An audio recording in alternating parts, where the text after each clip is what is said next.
This is 12, right? Yes. Mm-hmm.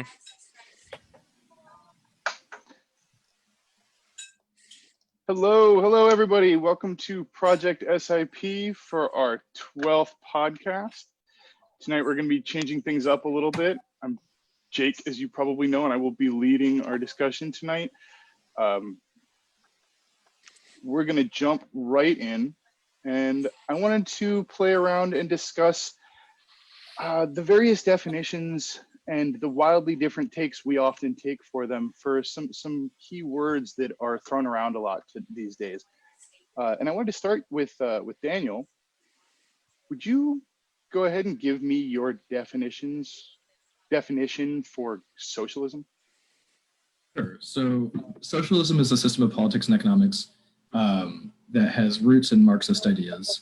And basically, it's a situation where a central government owns all the means of wealth, but individuals can still own property. And that's one of the main differences between socialism and communism. So also historically, we don't actually have any true socialist societies currently. The closest would be Norway, Denmark, some of the Scandinavian nations. But one of the hallmarks of more socialist governments is that, again, as opposed to communism, rather than through violent uprising, it tends to be achieved through more governmental reforms and sort of at the ballot box. So that's sort of the short version of socialism. Excellent. Robert, same question. What's your working definition of socialism? Does it agree with Daniel's? Yeah, pretty much. I mean, the means of the production is run by the people. I think a lot of people do get communism confused with socialism, where communism is more of the government is in control of the means of production. But I think it does kind of become questionable when most of the time when we do see socialism enacted, a lot of the time the means of production ends up being run by the government, which is considered the people. I mean, we can go back and look at whatever, like Soviet Union or different forms of, or Cuba or whatever, Venezuela, where they're considered to be socialists, but they're not actually socialists. They're more closer related to communism. So I do agree with Daniel. From my understanding, both Cuba and Soviet Russia were communist. They didn't describe themselves as socialist. Yeah, like Venezuela and stuff like that, more or less. Mm-hmm. Where Venezuela was like considered socialist. Yeah, but there's no way for the people to control it, so the government ends up taking control of it and turns into more of a dictatorship, like communism. So before we jump to another term to define, did anyone have anything they'd like to jump in with there? Anyone else have a definition they'd like to throw out? Vlad, what do you got? I just wanted to jump in real quick to clarify something. I don't necessarily have a definition for socialism that differs from what Daniel already said. I do agree with what he says.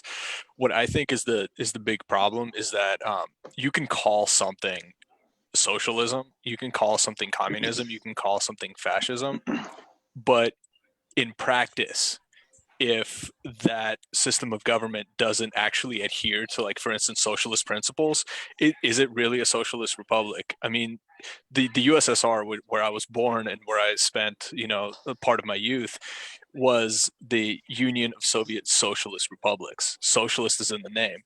However, if you look at how the government was run and how the means of production and property ownership and everything, how that system was in place, it was not a socialist system. It was communist. They tried to make it pure communism. Unfortunately, pure communism, if you were to read the Communist Manifesto, is almost like a utopian society, and I don't think it'll ever exist. So, to say Cuba and Venezuela, a lot of these countries, socialism was thrown around, but those were more closely related to actual communism. So I think that's a clarification and a distinction that we need to make. That sometimes just because it's called socialist, it isn't.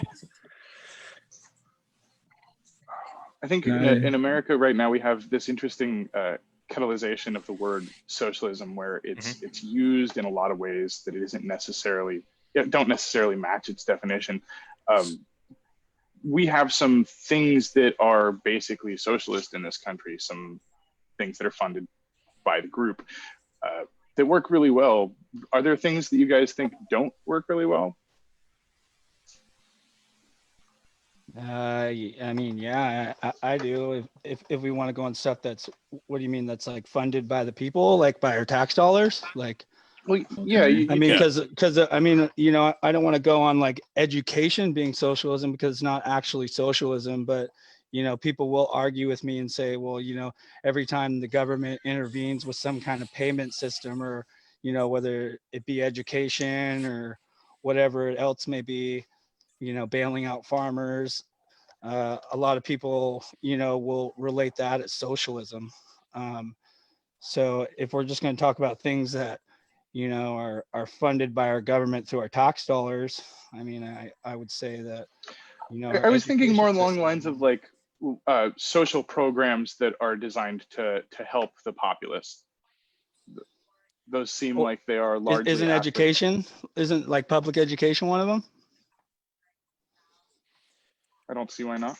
Yeah, like sort of. So socialized education, that would absolutely, I think that would qualify in terms of public schools, because it is sort of controlled by a central government, and the sort of like mandate comes down. Well, a central government, not a central government, because there's the federal guidelines and then there's the state guidelines, right?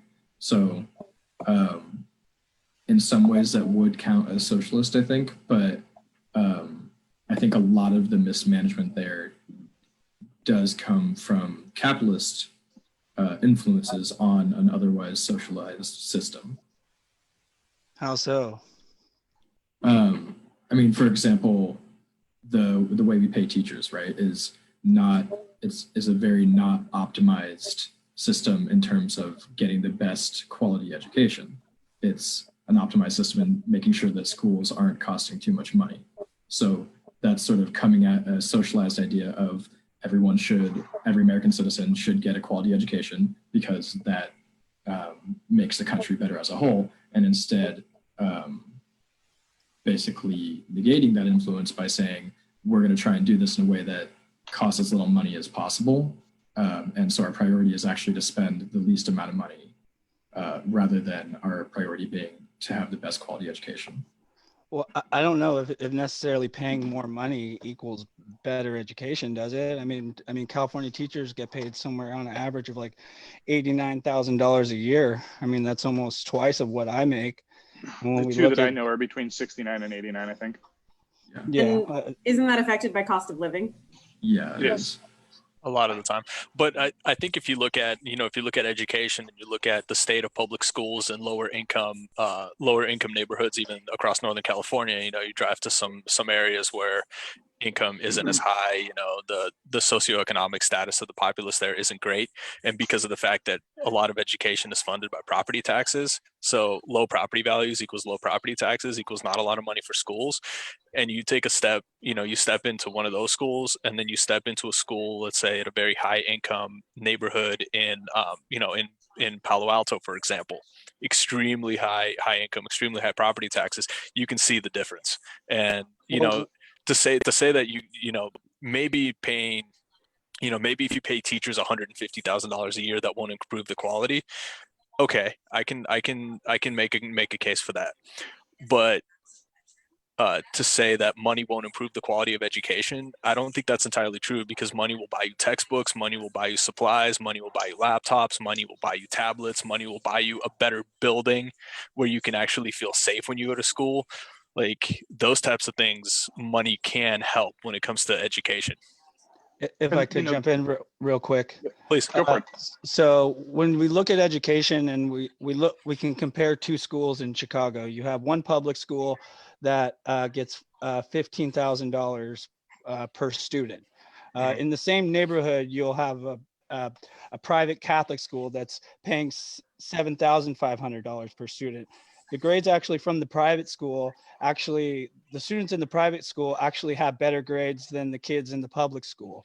So when we actually do these kind of comparisons, it's not always necessary that more money equals better grades or better tuition. Or even if we go and look at, kids in Calcutta who are, $100 per student, sometimes they're going to colleges that are better than people in America. So Sure. I don't necessarily agree that money is the route to better education. So I think Sure. on that issue, you need to look at curriculum differences. Yeah, Because grades aren't even- necessarily the indicator. Yeah, even if you're going to have a public school that has more funding per student, and I put that in quotes because it's also, it's what they're learning is not tied necessarily to the funding. It's tied to who's deciding what they learn, which is, if it's a board for the school district, or if it's a board run by parents, or if it's a board run by shareholders of a private school, it's what they're learning is different. And the quality of the education will be tied, for example, to the parents and how much money they make, where they can afford to send their child. So I think it's more than just how much money is per student or how much teachers make. It's the totality of the circumstances. I think that to Yeah. some extent too, while it may be true that the more money you pay a teacher, not necessarily the better the education, the inverse would absolutely be true. The less you pay them, the less they're going to be capable of doing their jobs at full value. They'll be busy worrying about their own lives.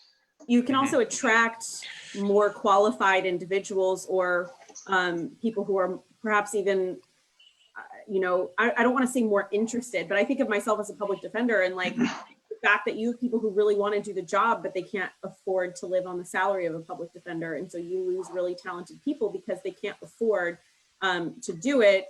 And even if they, really wanted to, and if you pay people what they're worth for that type of industry, whether it's teaching or public interest stuff, you're going to get a better pool of people who actually want to do that work and are going to stick with that because they're being paid what they're worth.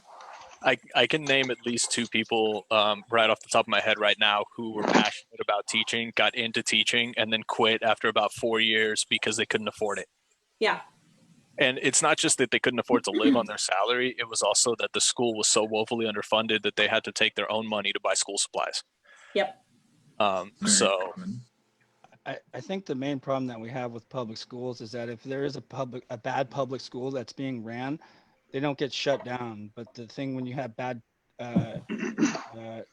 charter schools and stuff like that, they're more than willing to shut down. I think there's also an aspect of, we'll just keep funding these bad schools even though they don't run under the proper curriculum, where they'll just keep getting funded even if they're, not teaching their students properly. So I have a question about that, because you said they're not using the proper curriculum. Are you saying that they're not using the curriculum that they're told to use by the district? Or is it that?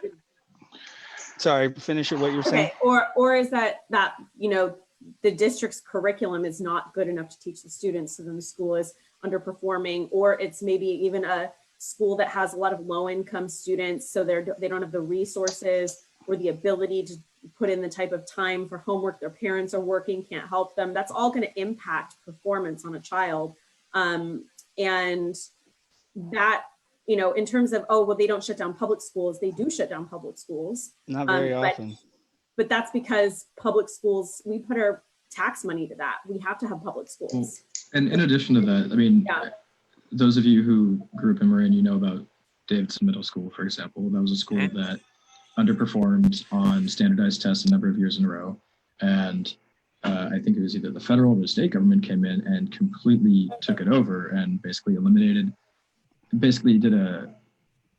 all extraneous classes. So got rid of a lot of art classes, got rid of a lot of creative classes, and just really heavily focused on the English and math and science. And so this is sort of an example of what happens with public schools when a school is underperforming. No, they don't shut down. They come in and take it over and restructure it. So all of this being said, none of this sort of takes away from the point that our education, the way we currently do education in the US, is very financially driven, in the sense of what the main influences are on our education system. It tends to be financial. And so I think that takes away from the argument that it is entirely an example of a socialized service. That was actually, you guys, that was excellent. That was fantastic. All good. Yeah, Oh. everyone, that was great. I'd like to move on to the next term, and I would like to be a bit of a two-part question. So Jules, would you be interested in jumping in here and telling me what's your definition of government, and in your mind, what's the goal of governance? Okay, so my definition of government is a body of individuals who are freely elected by the people, especially in a democratic society like our own, in theory, that address the concerns, allocate money, and address the concerns of the citizenship, allocate money to the places that it needs to go via taxes and fees, etc. And all in all, support and lead and guide the people of their country. And sorry, your second part of the question was? What do you, in your mind, what is the goal of governance? The goal of governance is to help the citizens of your country to lead the best possible lives that they can lead. So creating systems in which people can be employed in, creating cities and the types of municipal projects that help us in our daily lives, to fund projects for services like power, water, internet, etc., utilities, everything in order to support the lives and the ideals of the citizenry of any given country, of that specific country, whichever one you might be talking about. I think that the role of government is to try and make the life of every citizen in that country as promising as possible, to give them as many opportunities as possible, and to provide them with the materials and the way and the means of accomplishing their goals in order to contribute to the betterment of society, so that everybody can win. Because within a society, if people are not as free as other people, if people are being oppressed, if people have issues with money, if we have thousands of homeless people sitting on the street who are not contributing to society or not paying taxes, that is wasted opportunity. And the goal of government is to eliminate that and to create a society in which everybody can prosper to the best of their ability. Excellent, excellent. Vlad, really, I'm curious if you have anything to add, or if you would disagree with anything Jules said there. That was a pretty extensive definition, to be perfectly honest with you. And I think really the purpose of government for me kind of boils down to three kind of tenets. And the first one is to maintain some form of social order. The second one is to provide public services. And the third one is to provide security.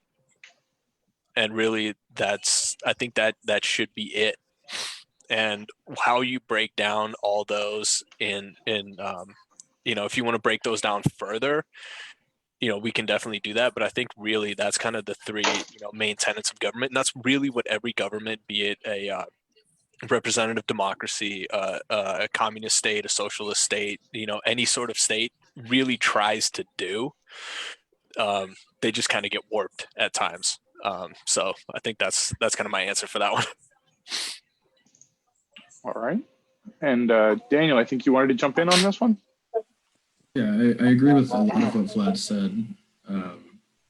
I think in addition to that, I don't know, to me, the very first tenet of government is that it exists to serve the people who are in it. Like it's not a selfish pursuit. It's a basically thought form combination of the people who are being governed, governing by consent of the governed.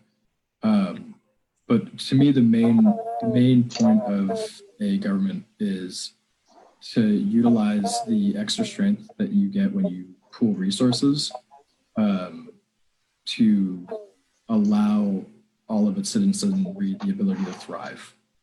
Security is important, but yeah, a government exists to serve its people and exists to allow those people to thrive. And that's what it should be there for.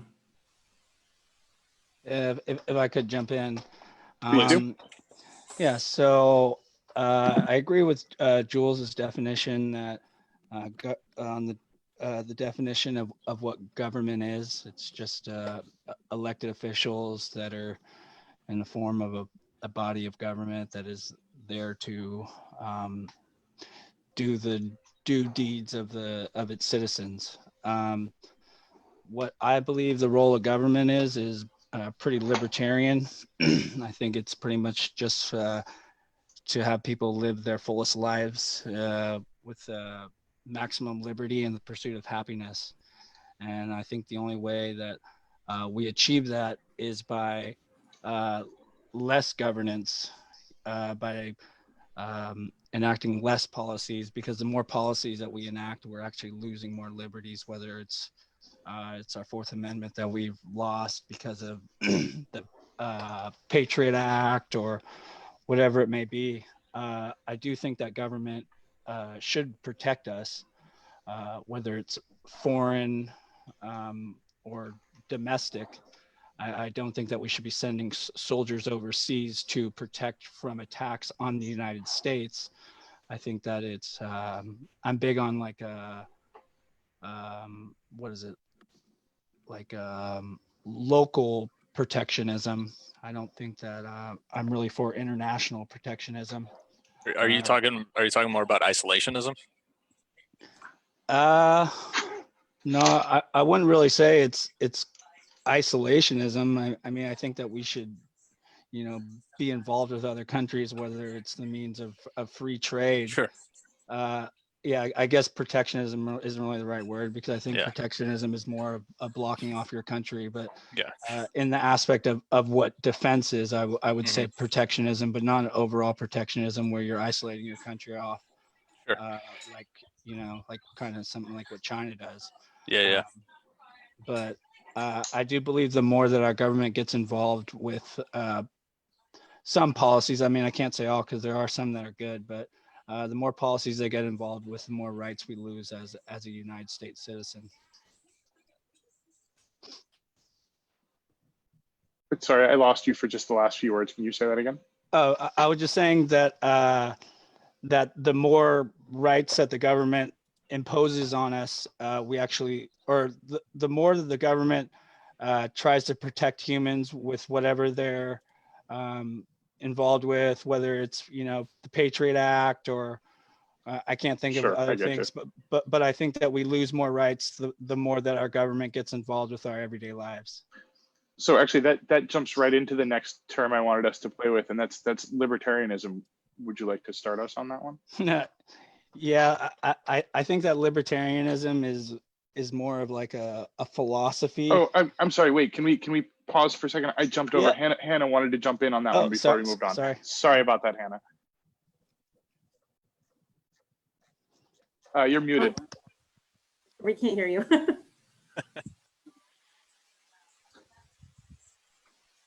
Can't hear you.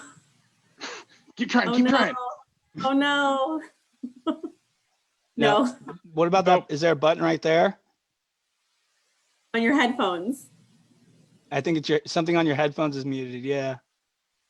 No. Oh no. Maybe just unplug it. Unplug it. Just unplug it. Yeah. Just use the system mic. We'll wait. Live television. Nope. We can't hear. Nope. Are you mic'd through your phone? You should be using your phone's audio. Not now. Yes. Hey, there you go. Yeah, there's Yes, some there it is. Nope, not anymore. Good now.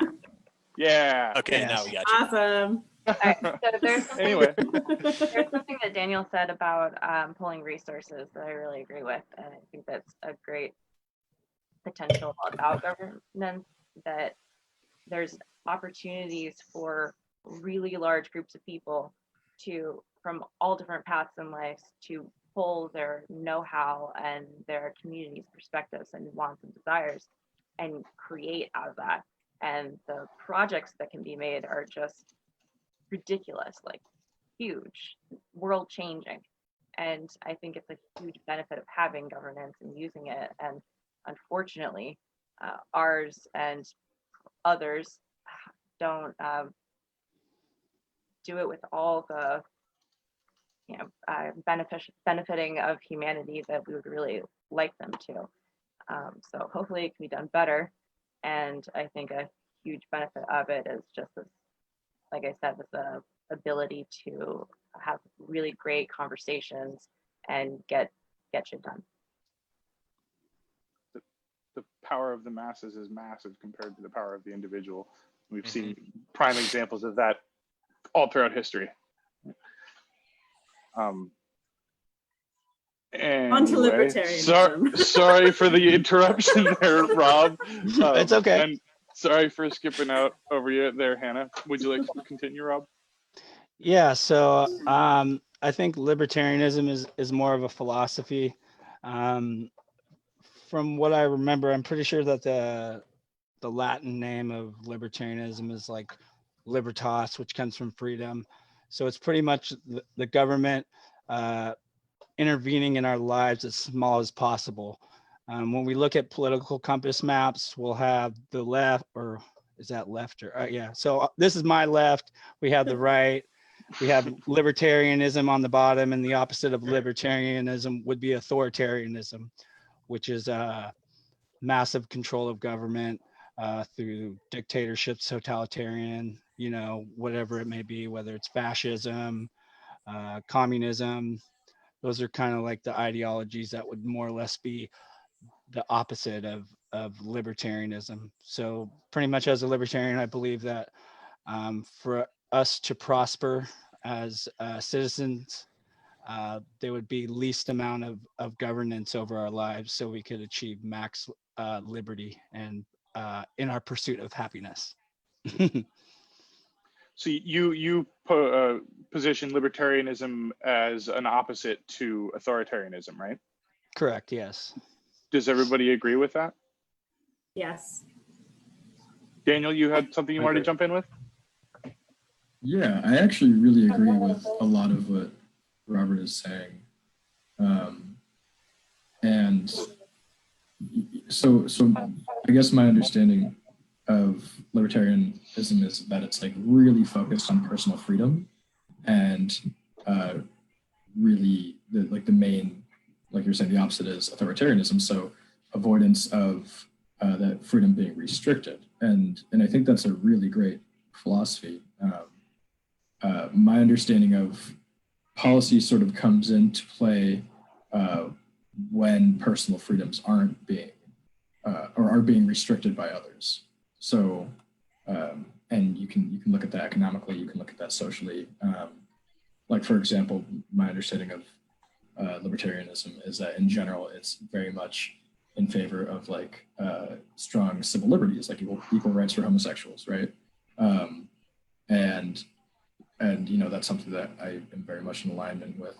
And then at the same time, there's the example of the couple that didn't want to bake a cake for a homosexual wedding, right? So I think the thing with libertarianism that is really interesting to me is that it creates a lot of debate over sort of the individual rights and the individual freedoms versus what counts as infringing on another individual's freedom. And it seemed like personally, I don't have a lot of disagreement with libertarianism in that realm. I think a lot of disagreement comes in defining where that line is. So, yeah, the beauty of libertarianism is you can have right-wing libertarians like myself, or you can have left-wing libertarians like what they call a socialist libertarian. So they're not necessarily, you know, opposed with each other. You know, I actually would more consider myself more relatable to like a Bernie Sanders supporter, because they're, you know, they believe in more of a, you know, not infringing on people's individual rights, but still having a strong, what, you know, left side of the United States political realm, which is, um, I guess you would say like a bigger government, or a stronger government, but they still believe on individual rights. So that's kind of the beauty of libertarianism, is you can have a left and a right libertarian, and they actually kind of relate on a lot of things. So, Rob, you touched on authoritarianism, which was actually going to be our next term. So we might just speed through that. Does anybody have anything they'd like to add to, or would anybody else like to define authoritarianism for us? I mean, I think it kind of, I was gonna say, I think it's kind of self-explanatory just from the title, is you have one central authority who basically tries to make policy and do everything like that. I mean, I would quantify Stalin's USSR as an authoritarian government. You know, if you look at a modern day example, the Democratic People's Republic of Korea is an authoritarian government. It's a good name too. Neither a It's democracy nor a phenomenal. republic. nor a country that gives a shit about its people. Pardon my It language. is Korean though. That's right. They got part of it right. They I mean, 1 out of 4 ain't bad, I guess. Even in baseball, it's a crappy average. I was gonna say that. But I mean, really, that's, you know, that's kind of all there is to say about authoritarianism. It's like just a central figure, not even a central government, controlling every aspect of your political and social life in a country.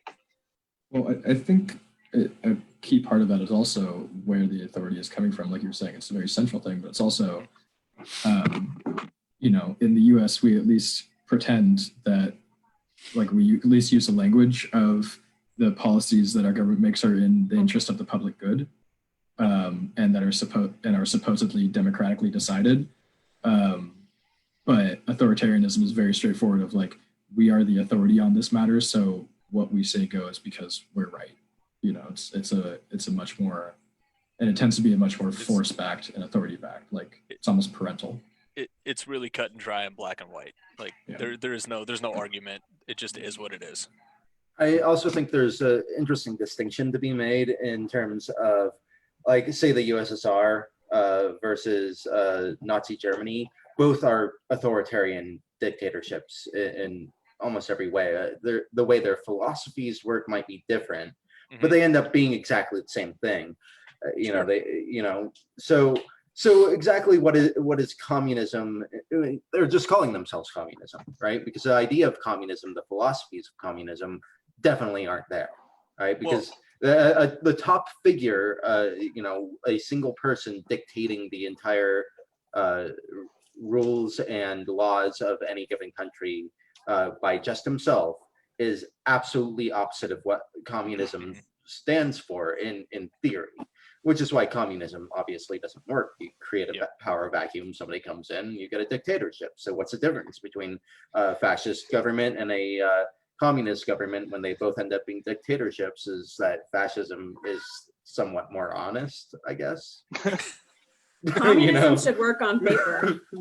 Yeah, it should work. Yeah. It should work on paper, but it doesn't, because you get these power vacuums. You get these people who are, it's like, more power to the people. And then Stalin comes in, you know, and he's like, I'm gonna kill people that I pick off a page for no apparent reason. It's right. So what difference is that really? Like, is communism any, you know, in practice, every communist country, right, has never, you know, air quotes, has never actually been communist, because there was no power to the people. They were just a dictatorship lying about how the people had power. Whereas fascism at least is saying, at least fascism is saying, no, I have all the power for sure. You know, I mean, they're just more honest about how they're dictators. It just Didn't the doesn't Nazi really make a Party say that difference. they were socialists? Didn't the Right, Nazis yeah. say they were Well, socialists? They were. by- No, by and they name- said they were socialists, but they were always they followed the ideology of the Italian fascism doctrine. So I mean, they're in their name. The word socialism was there, but they basically did away with any semblance of socialism within that style of rule within that party, and they modeled their whole government off of Italian fascism. You know, via Mussolini, etc. So they were honest about they were dictators. Just to piggyback off that, Jules, real quick. Yes, by name they were socialist, but if you actually look at the evolution of the Nazi Party in Germany when Hitler came to power, after he came to power, he jailed and executed a lot of communists and socialists. So Yeah, and intellectuals, anybody who was intellectuals and any- anyone else who put a threat to his power. So if you if you were actually to be a socialist party, you would embrace those people and not eliminate them. Eliminate I mean, them almost and that's what overnight, so. Stalin did the same fucking thing. Oh, I mean, sure, there's Yeah, no- it's you the know, Great they're Purge. basically Yep. went different directions politically and came to the same place.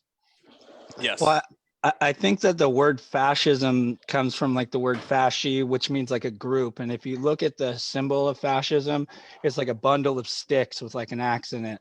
So I think that they did have like the original aspect of what it was supposed to be a group, you know, that a group was stronger together.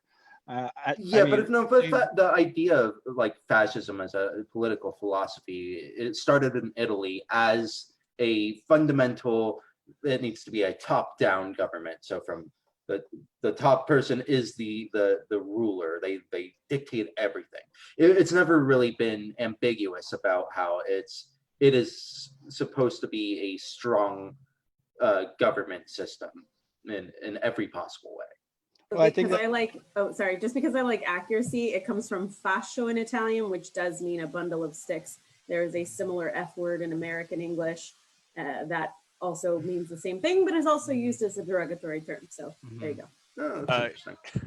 Fun fact. Fun facts. Yeah, but I think that's the problem though, is, you know, like a lot of these times where we see whether it be Nazism, where, you know, Hitler was democratically elected, or whether it's communism, you know, and it turns into dictatorships. I think that's the problem that we run into a lot of the times, is that like a lot of people on here say, is that they sound great on paper, maybe not Nazism, but they're big on, definitely not with you know, the murder. Yeah, exactly. The murder. The murder didn't exactly speak to a lot of people. And the racist crap. But dang, now I lost my point. But what happens in the end is that they kind of turn into these dictatorships. So I think the idea that you're trying to convey is that if you go too far in either direction, you're going to end up with the same end result, which is one dude who really wanted all that power, and he'll do whatever the fuck it takes to maintain that power. Yeah, exactly. Yeah, and it sucks. Either way, you end up with the same thing. You end up with an authoritarian dictatorship, one way or the other. You go too far right, you go too far left. It's the same result. I think it's like the horseshoe theory or something like that, where you end up coming right back around. Yeah, you just get full circle. I think the political spectrum isn't a left to right thing. I think it's a circle. I think you go too far either way, you end up in the same place. Yeah. All right, guys, we got one more term to play with, and Vlad, I'd like you to take this one. Would you define Marxism for us? Oh, good Lord. Yeah, we'll do Vlad then Daniel then. Can you go to Daniel quickly on Sure. that one for me, please? What, you're not gonna ask the Soviet? I can't. That's not a topic I can talk about right this second. Okay, so this is Marxist theory, right? And so Marxist theory is basically a sort of evaluation of the situation that capitalism creates, which is one of classes, right? So we talk about like white collar, blue collar, we talk about upper class, lower class, middle class. In Marxist theory, capitalism was sort of broken into two classes, which was the workers and the capitalists, the proletarians, which were the workers, and the bourgeoisie, which were the capitalists. The idea was that the capitalists exploited the workers' labor and would also control society. And so the simplest way of explaining Marxism is that it desires to do away with these classes, and sort of creates a scenario where rather than there being different classes of, capitalists, like capitalists and workers, everyone's sort of in the same class. That's been very hard to actually make happen, weirdly enough, partially because anytime there is a ruling class, it becomes in the interest of the ruling class to remain the ruling class. And so even when trying to get rid of these classes, who is getting rid of the classes sort of becomes the ruling class. So that's kind of been a really difficult issue with Marxism in practice, but the theory is to get rid of the, basically the class struggle between the workers and the owners. And to kind of piggyback off that, I think it's also a little bit of a utopian idea where you don't have the class struggle that we experience, in America. I mean, you see it daily. You see the haves and the have-nots, and that's the ultimate goal of Marxism. And in practice, it on paper great, in practice not so much. Every single Marxist revolution, and what Karl Marx said basically is it creates so much stress and so much friction between the capitalist class and the workers or the proletariat that eventually it will lead to revolution. Yeah, it will. You do see it. We've seen it, dozens of times around the world. You saw it in the Soviet Union. You've seen it in a lot of different countries. The problem is a system of government comes from that is oftentimes so far opposite of what was already there that it ends up being a dictatorship in its own right. Those who are leading the uprising become the ruling class anyways. Exactly. It's exactly Right. what you said. Yeah. You see the uprising, like the Bolshevik uprising that, against the Tsars, who were essentially a royal family. So dictators in their own right, monarchs. So it just became another dictatorship, So this is didn't really change much. This is why there is sort of another one of the differentiations between communism and socialism. Talking about communism being a result of sort of more of a revolution and socialism being more reform based. A lot of that is because by the time the revolution happens, the sort of like as a result of that struggle, as a result of that struggle between the proletariat and the bourgeoisie, the working class and the capitalists, more and more sort of like anger and tension is fermented.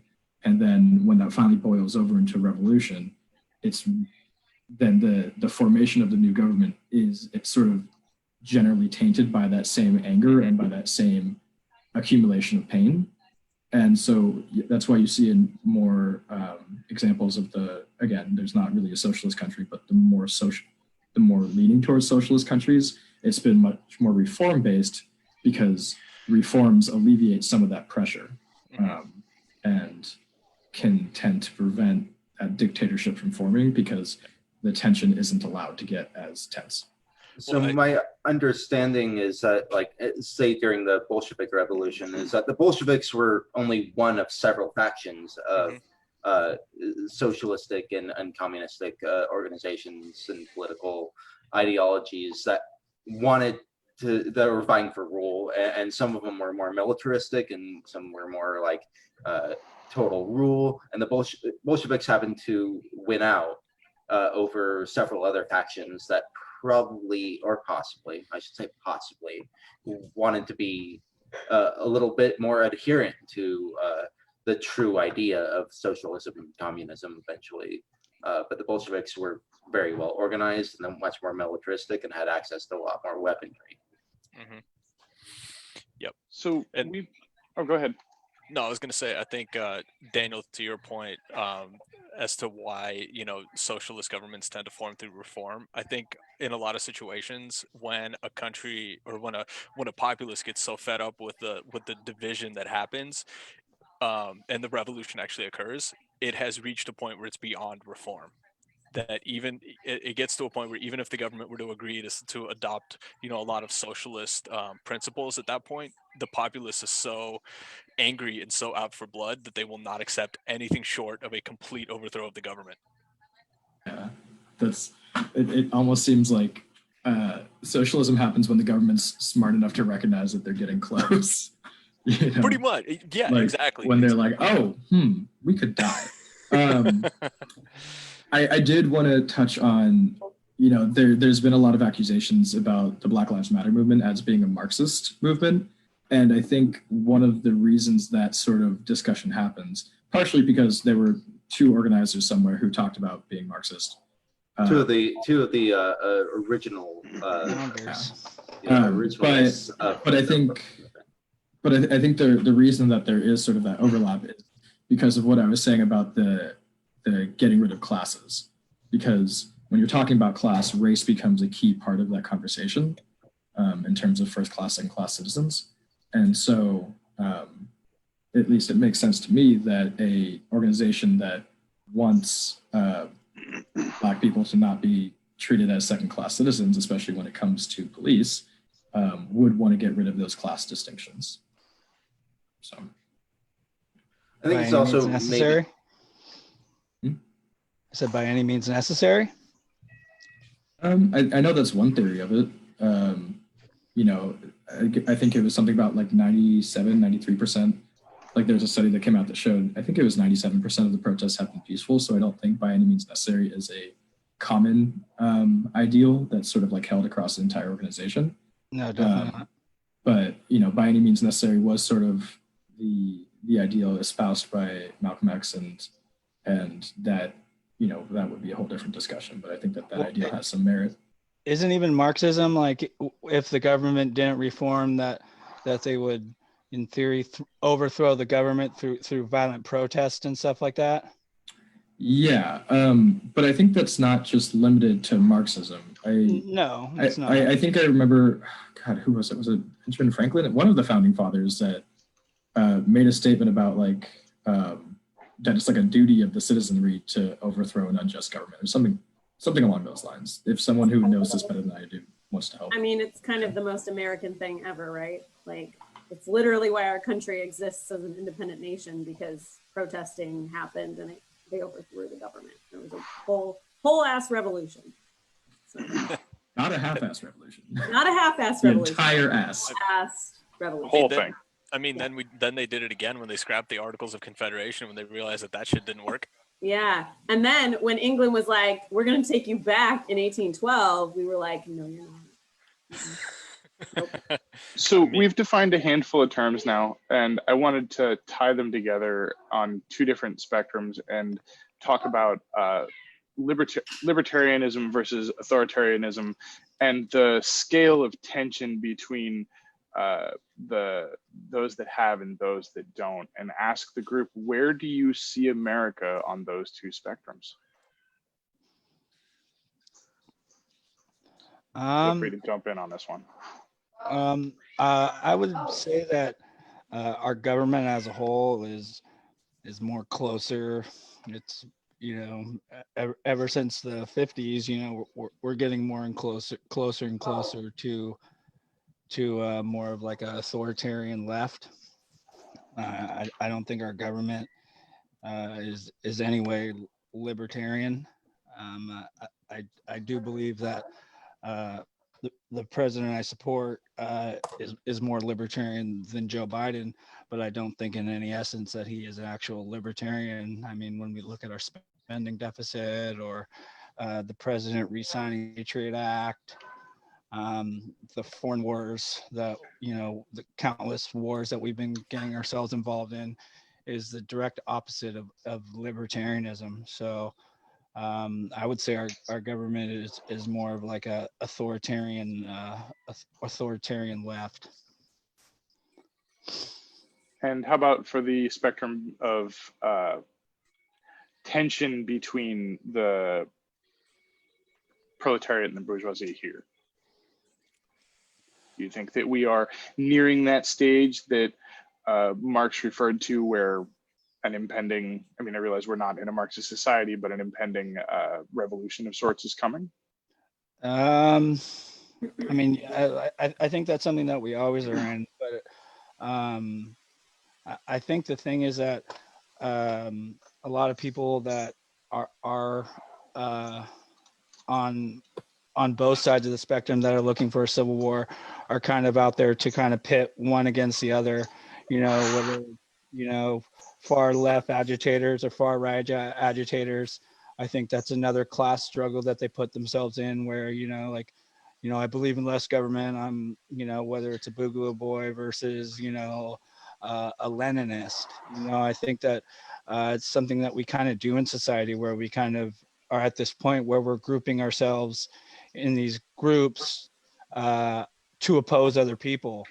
And I think the main way that we get rid of this kind of stuff is by getting rid of grouping everybody in different subsets, whether it's, me arguing with a leftist. I don't call people communists just because I agree with their political ideology on the left.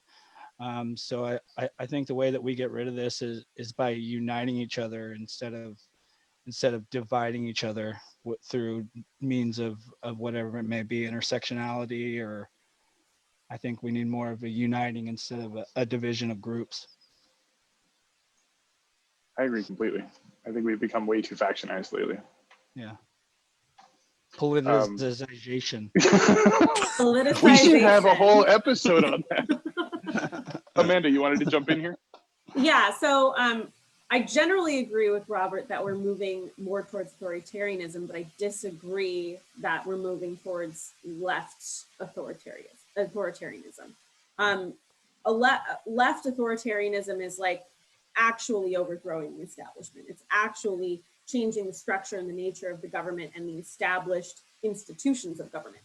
That's not what's happening. And I disagree that Trump is more libertarian than not in that same regard. And I'm going to pick on him because he's the president, but he had this whole drain the swamp. He's not the establishment.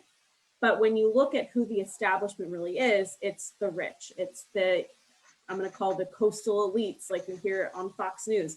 That's who Trump is. He is a rich man from New York City, and he didn't do anything to overthrow or change the establishment or the systems of government.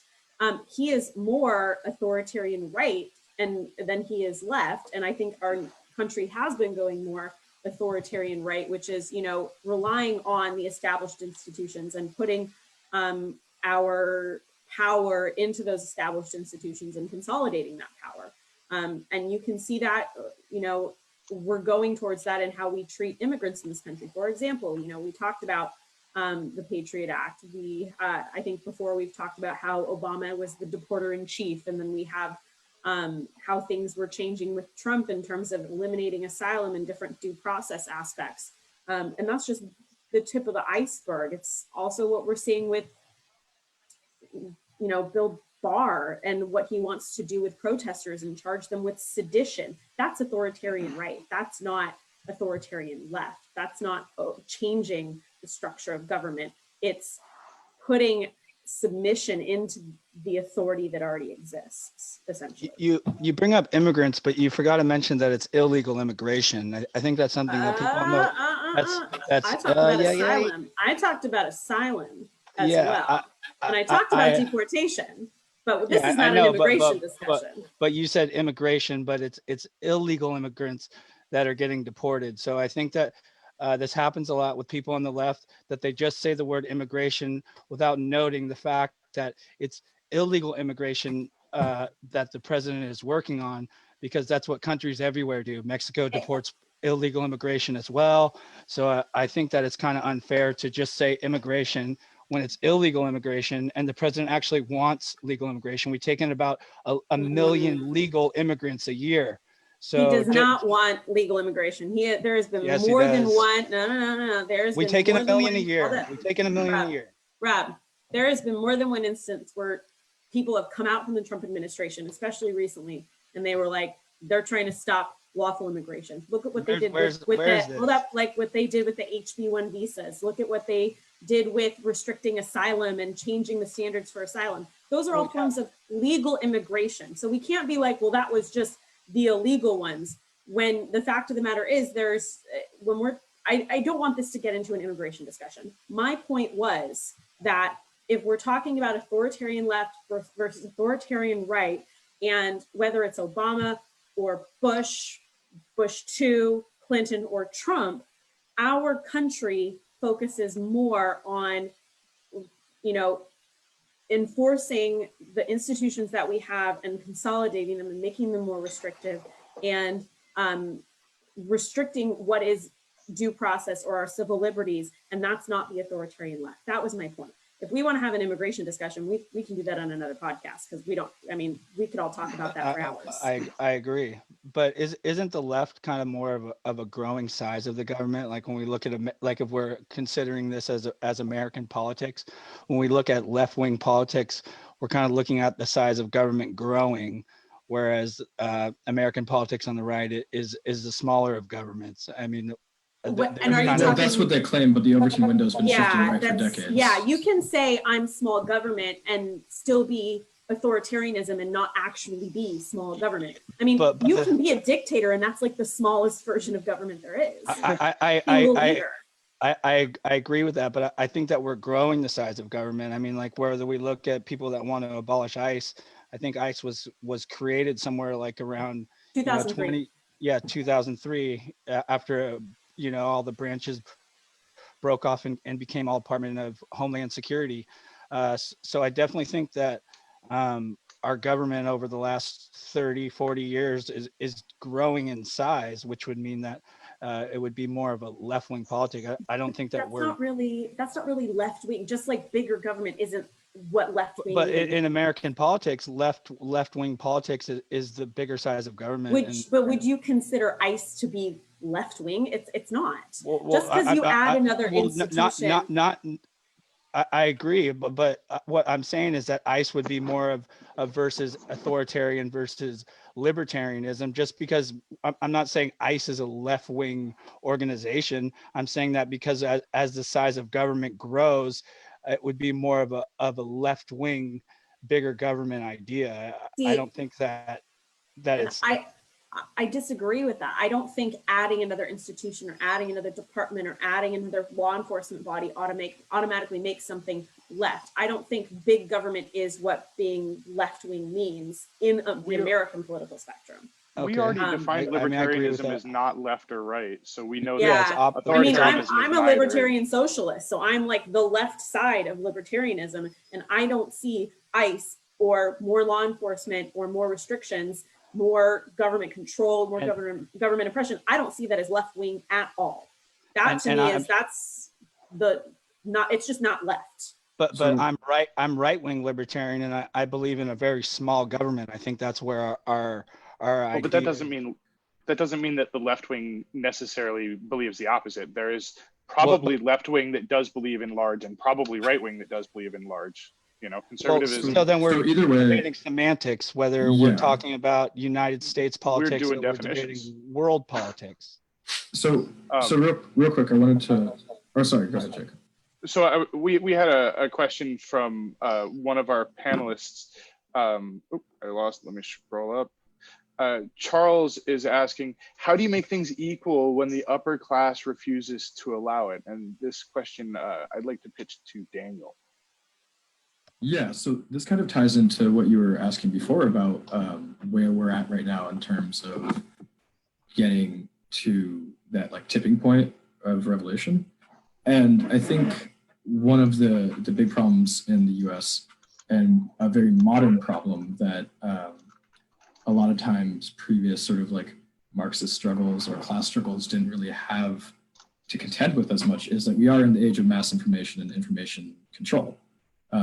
Much more than in a much more sort of pervasive and sneaky way than it has been in the past. So, Charles' question of, how do we do this when the upper class refuses to allow it? That's, I think, one of the things that is working against any kind of revolution or even incremental change, like even reform is sort of, you know, I know outside of this pod, we've talked a little bit about media consolidation. You know, the majority of news stations owned by a very small amount of companies led by a very few amount of billionaires who are all part of the upper class and whose best interest is in retaining that control, right? Sinclair Media Group is one example. Many of us have seen, you can go on YouTube and look up Sinclair Grave Threat to Our Democracy, and you can watch hundreds of local news stations follow the exact same script that was given to them by Sinclair. Sinclair's a media group that has what they call must-run segments that require any station they own to run a specific story. So I don't know the answer to how to challenge it when the upper class refuses to allow it, but I think that we do have to acknowledge that we do have that problem of the upper class refusing to allow it. And that kind of also goes back a little bit to what Robert was saying, which is that we are in an incredibly polarized atmosphere and we are incredibly factioned at the moment. And I don't think that is an accident, because if we're looking at a situation where as wealth disparities, you know, according to Marxist theory, as wealth disparities increase, the struggle between the bourgeoisie and the proletariat becomes more and more tense and more of a struggle that will inevitably lead to revolution. However, the way to distract people from class warfare is to factionize them. You know, we were talking about how the Bolsheviks won out among a bunch of other factions. If the Bolsheviks hadn't won out, if there had instead just been a constant infighting to have one faction sort of lead that revolution, then the revolution never would have taken place. In the same way, I think what alleviates some of the pressure of the class struggle on the upper class is that same intentional factionization and polarization that we're now seeing with the amount of media control that we sort of live in our information environment. So I guess a not answer to Charles' question is that I don't know how we beat that, but I think that's what we're facing. It is a class struggle. At the end of the day, it is those of us, like, it is intersectional, and that in terms of, you know, all of these things do intersect, but and the race, you know, the race issues and sexuality issues and all of these things do have a role to play. But at the end of the day, these are exacerbated by the class struggle, because that is what is in the upper class's best interest. Excellent, Daniel. I think you summed up a lot of what I would have said in that section if I was jumping in. So thank you. We are gonna move on to things a little bit more concrete in reality. Oh, did Vlad want to? I didn't. Sorry, I missed that. Vlad, please get some last words in here. No, you're fine. I think to answer Charles's comment, in my opinion, I think the biggest thing that needs to happen in this country is we need to come to an understanding that all this division, this left versus right, this like blaming the immigrant, blaming the other crap, is just that. It's crap, and it's a distraction from the fact that we're being robbed blind by the people who own pretty much everything in this country. Like, you know, you can say we're a capitalist society, we're a you know, authoritarian society, whatever. In reality, we're becoming an oligarchy. Like, that's really what's happening here. And in order for us to be able to actually take back some form of control and take back some of that wealth that's being concentrated by the oligarchs, we got to stop fighting amongst ourselves and realize that it's not, you know, it's not like a me versus, you know, that guy down the street who has a little bit of a nicer car than me. No, it's me versus like, you know, Jeff Bezos, and not just me, but us versus that type of system. So I think that has to happen first, and then we can really start talking about, you know, the elites and the oligarchs, the American oligarchs, relinquishing some of their power. And that's all I have to say on that. All right, thank you for jumping in there, Vlad. Sorry, I missed your cue there. No, you're good. Don't worry. So we've defined a bunch of terms, but I'd like to move to something a little bit more concrete and talk about things that have happened in the last week or two, starting with a couple of things that Trump allegedly said regarding fallen soldiers and a cemetery. I poked around to find the quotes. Directly speaking, he allegedly said, "Why should I go to that cemetery? It's filled with losers." And he also apparently called them suckers, but that was a single word quote. And I honestly couldn't stand by using a single word quote. There's no way to know what the full idea there was. You can't hear the tone of his voice. And while I'm not like the most gracious with Trump, I still think that that's not really worth digging into. So Trump did come out and respond. This wasn't just any cemetery. I do want to make a note that this wasn't just any cemetery. This was specifically a military cemetery. For World War II, right? Yeah. Yeah. He did come out and say it was a fake story and that it's a disgrace that they're allowed to do it. To me, that they were heroes.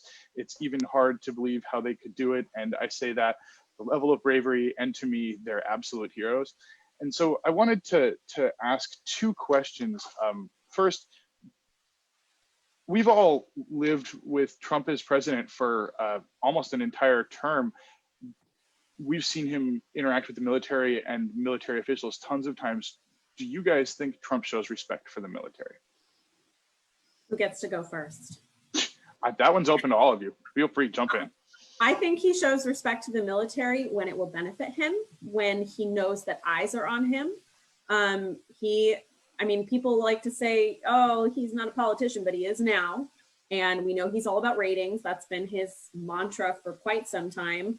I think that when there's a spotlight on him, he's going to do what needs to be done for his base or for certain, for his image on certain topics. And that's where I think this is. And that's why it's important to look at the fact that this wasn't just some random person saying, oh, I overheard Trump saying this. These were supposedly high-level people in the administration.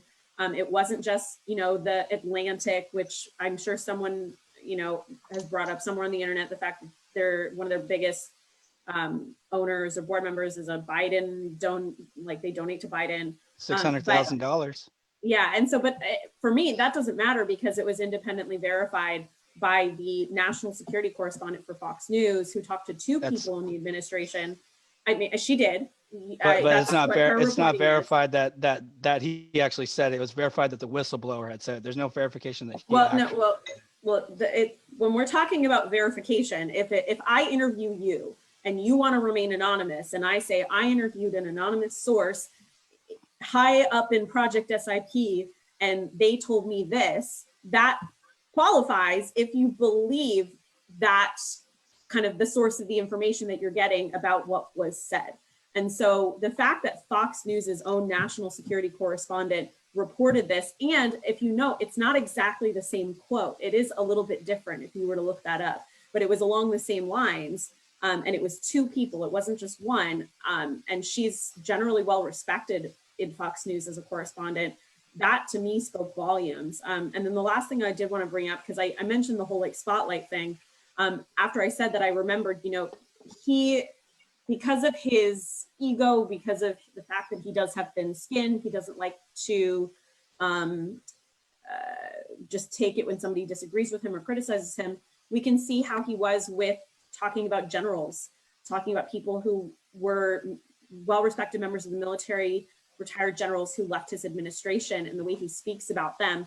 That's why for me, it's not surprising to hear an accusation that he said something along the same tone or with similar language about the soldiers at the cemetery or about John McCain. We heard him talk about John McCain. So, I mean, for me, it's not far-fetched. If it were something wildly out of character, that would be a little bit different for me. But I don't think he respects the military genuinely unless it's going to benefit him or if he perceives it to benefit him.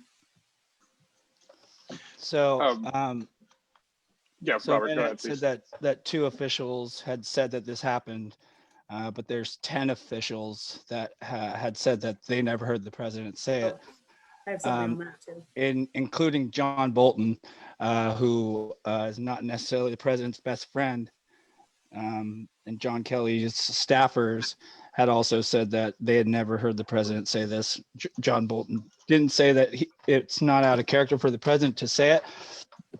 But when you have 10 different officials saying that the president never said it, I think that this is kind of something that either you're going to believe it or you're not, based on your political ideology. So I think it would be nice if we kind of had more of a verification process than the Atlantic just going off kind of a gossip story, and then Fox going and quote unquote confirming it because they talked to the same whistleblower. I think this is kind of just another way for the Atlantic to kind of disparage the president before the election. And it would kind of be nice if we had more of a verification process and more of investigative journalism than just going around and pushing gossip stories like these. If Hey, it's can I just respond? if it's just the Atlantic, Yeah, then why did absolutely. Fox do it as well? You were pointed out directly. So I kind of started looking at this like the criminal defense attorney I am. Just because 10 people say that they didn't hear him say it doesn't mean he didn't say it and that other people didn't hear it. The 10 people were not around him 24/7. The 10 people were not, I mean, you pointed out John Bolton. This was the period of time where John Bolton was on the president's shit list, didn't want him around. I'm not surprised John Bolton didn't hear it. This could have been something he said to somebody, one person that he thought, was going to stay quiet, and then said something else to another person and thought it was going to stay quiet. This wasn't like, oh, he's talking on a stage in front of 30 people and 10 people are like, I didn't hear him say that. Just because they didn't hear it doesn't mean it didn't happen. When we're talking about, political ideology, you mentioned, oh, you're going to believe it because your political ideology. I've mentioned before, I watched literally every single testimonial on Republican voters against Trump on their YouTube channel. And there are a lot of people who were like, I'm a lifetime Republican ever since, I'm 60 and I've always voted Republican. I'm this, I'm that. I voted for Trump in 2016, but when I heard he said that, I was done. So that's not some confirmation bias issue because of political ideology. And lastly, I don't think we even know that the Fox News correspondent talked to the same exact whistleblowers, especially because the quotes were different. They were the same kind of similar topic, but the quotes were very different. No, they confirmed the source. Yeah, but I don't think they talk to the same exact people because I think this is a different number of sources in terms of the Atlantic versus Fox News. There was only like Did they one, both say one two or two people? I'm pretty sure that they confirmed the same source as the Atlantic, and that was them confirming the story. Okay, and so what does that then have to do with the Atlantic? Because it's not like they said, hey, Atlantic, like, can you confirm that you talked to this person? No, they went and talked to that person themselves. That's something we do in my job. If the prosecutor says, hey, I have this statement from Rob, who talked to this cop, we're gonna go interview you, and you might say something totally different, or you might confirm the same exact thing. That I think if you're gonna be like, oh, the Atlantic, and they're so political, or they support Biden, or they're biased, you can't then just disregard that when the opposing side, the opposing news organization confirms similar information. So that's all I have to say about that. Yeah, I mean, but when you look at the Atlantic and who owns the Atlantic, and when they're donating $600,000, I'm not sure how that's relevant, and I'm saying that's not relevant because if the Fox correspondent specifically said, and hold on, if the Fox correspondent specifically said, I'm reporting this from a verified source, then that's that reporter also saying that they trust the source enough that they'll report them as a verified source. So yeah, that's them saying the source said it. I 100% agree with it. Exactly. So yeah, but so that regardless doesn't mean of that who actually is, happened. hold on. Regardless of who is reporting it, like I don't know that we can get into who is owned by the Atlantic. If Fox News is reporting that this source is worth verifying, and that this was said by that source. Well, yeah, the source said it, but there's no verification of it happening. And I mean, when you have 10 different officials saying that they were around at the time that the incident occurred and that they had canceled the incident because it was raining and storming. So we've already acknowledged that we've already acknowledged that the 10 people who said it didn't happen, that's not really relevant because they could have just they could have just not been around during that time. Like no, they said they were there during that conversation. And the other aspect of it is, if you want to say that this wasn't said and that you don't believe the source, then I disagree with you. But like I entirely sure, you get to say that. You don't believe the source that said this, and you don't think this was said. Sure. But I don't think you can then say, I don't believe the source that said this, and the Atlantic shouldn't be reporting on this if also Fox News is reporting on it. Okay, Like- well, the Fox News reporter who said Hey it shouldn't guys, report on it we're either. way off topic, so we're Yeah. gonna center back. This was more about our experience with him over the 4 years and his respect for military, not the verity of a various whistleblowers. So let's just skip ahead. We have another thing to cover about Trump that I'm sure we're going to want to dig into. As I'm sure we're all aware, Trump did an interview with Woodward that Woodward recently released a book on, including some vocal like recordings. Right off the bat, given who Woodward is, Rob, why do you think he did this? Oh, damn! Hannah wanted in on this. I'm sorry, that's twice. I'm still getting the hang of this mod thing. Sorry, Hannah, would you please jump in here? Yeah. Ugh. So about this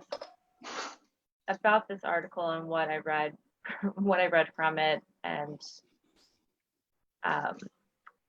I think that there's something to be gained from taking a step back and recognizing who we're talking about, what foundation of work that Trump has put his life into. He is a businessman through and through. That's who we've elected as president. And from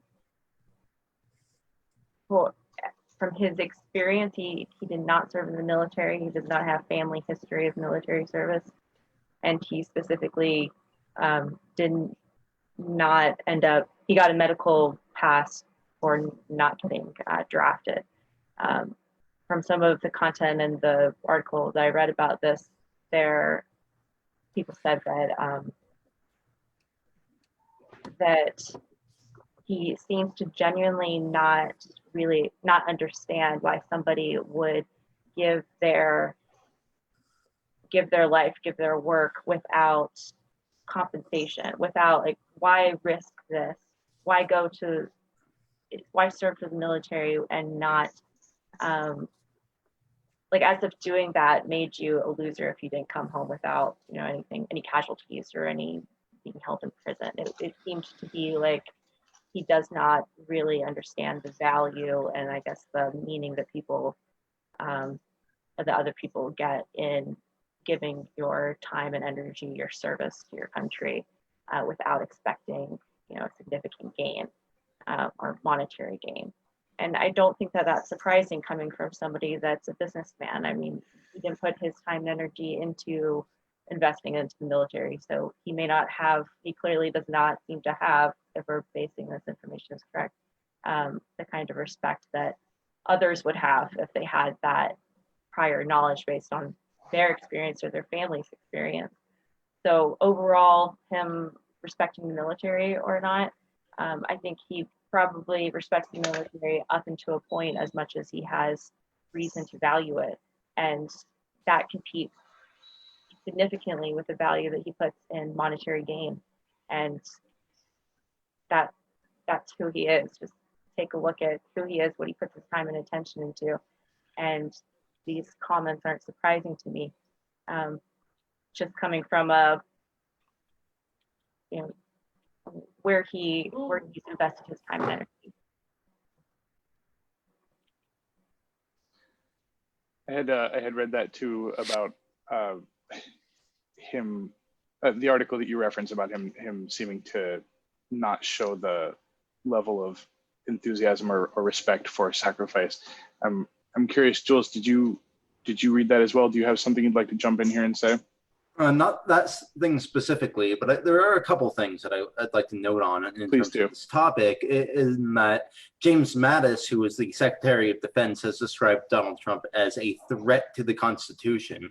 He has described him as dividing the nation, accused him of ordering the U.S. military to violate the constitutional rights of American citizens.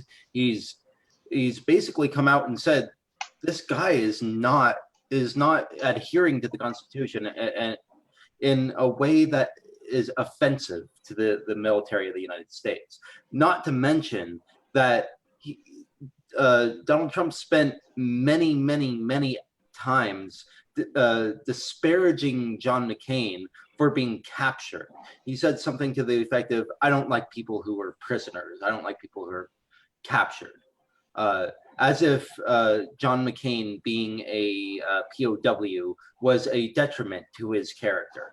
Not that I'm saying I love John McCain or his politics or in any real way, but he was an honorable individual who had integrity in terms of his person, and he felt that Donald Trump was not a man of integrity, and he voiced it very openly.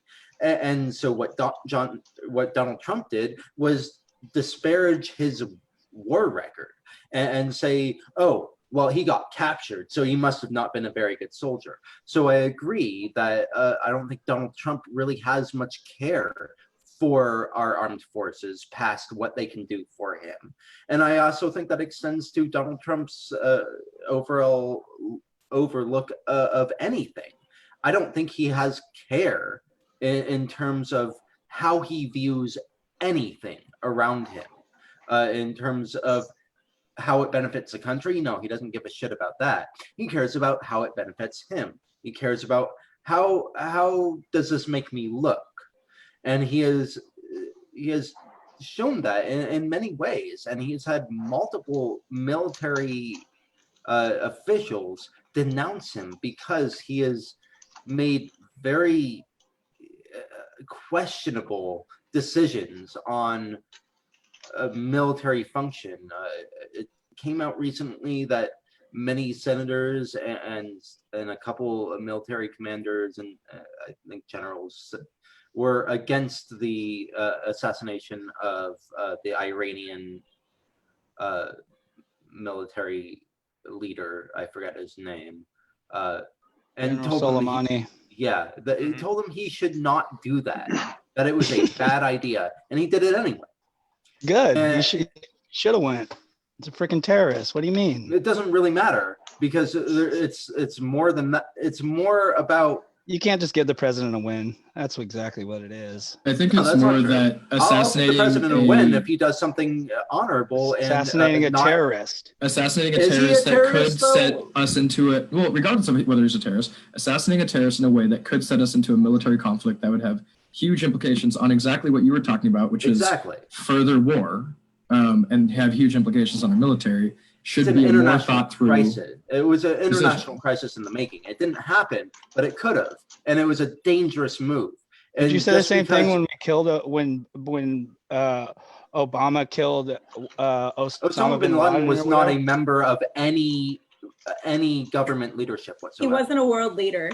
He was not a world leader. He Yeah, did not look belong what to he any acted with government. the He was not part Taliban, of it. and it doesn't matter what he was, if he was a part of official government. He was a part of the Taliban that was involved in killing United States troops. Sure. He's Thing not. after He Afghanistan. worked But with he them, but he was wasn't. He not wasn't part a of Killing member. him He wasn't wasn't going a to set off high-ranking an member of any international- government. Say, guys, Killing Oh my God. we're gonna do this one at a Osama was time. okay. Killing Osama was okay, but Are we killing let's just General mute Soleimani- Killing everybody, 'cause we're Osama off was not topic. going to set off an international that. incident. You're Yeah, All gonna right, say guys, about we are everything. going to stop this. Boys, girls, everybody, we're going to move on. All right, we Thank started it you. Good already. Lord. We all know Woodward I know. interview. I'm going to pitch this right to Vlad. I'm sorry, Robert. I'm just bad with names. That's okay. Why do you think Trump did an interview with Woodward, given Woodward's history Because with he's presidents? Vain. He's vain. Because he wanted the outward story. That's what he wanted. Sorry, that says Jules. Oh, okay. I'm Robert. Okay, so I don't think that the president made the best decision. I think that the president thought that he was going to get on Woodward's good side, and I think that he made a bad decision in doing that interview, thinking that he was going to butter up Woodward. He had multiple people from his administration tell him that it was a bad idea on that interview. And I agree. I mean, when we have presidents, who